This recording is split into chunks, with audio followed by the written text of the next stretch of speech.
ख़बर तव्हां शेयर के पे नाज़रीन घोड़कीअ में भाणजी हथरादू खोट खिलाफ़ JUI ऐं आबादगारनि धरणो हयो आहे।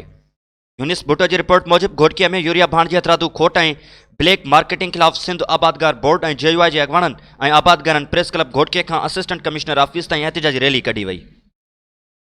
रैलीअ खे ख़िताब कंदे सिंध आबादगार बोर्ड जे नायब सदर मुजीबुर रहमान कलवड़, JUI जे हाफ़िज़ सिराज अहमद चन्नो, मौलवी अल्लाहुद्दीनो चन्नो, मौलवी मोहम्मद बचल खुहावड़, गुलाम रसूल कलोड़ो, मौलवी अब्दुल हमीद चाचड़, मियाँ मोहम्मद शरीफ कुरैशी, काज़ी अब्दुल सत्तार, गुलामुल्लाह कलादी, अब्दुल जब्बार खान धारेजो, सोराब चाचड़ ऐं ॿियनि रैलीअ खे ख़िताब कंदे चयो त यूरिया भाणजी हथरादू खोट ऐं ब्लैक मार्केटिंग फौरी तौर ते ख़त्म कई वञे।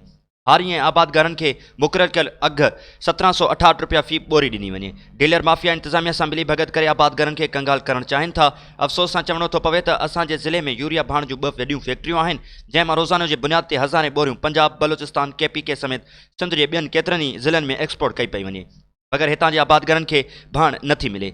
ज़िले इंतिज़ामिया ख़ामोश तमाशाई बणियल आहे, जंहिं सबबि ईंदड़ वक़्त में घोड़की ज़िले समेत सिंध में कणक जो बहरान पैदा थी सघे थो। रोज़ाने जे बुनियाद ते लखें आबादगार एहतिजाज कनि था। सिंध हुकूमत जे कन ते जूं बि नथी चुरे। मुज़ाहिरीन आला अख़्तियारनि खां अपील कई त यूरिया भाण जी खोट जो नोटिस वठी आबादगारनि खे मुआशी क़त्लेआम खां बचायो वञे।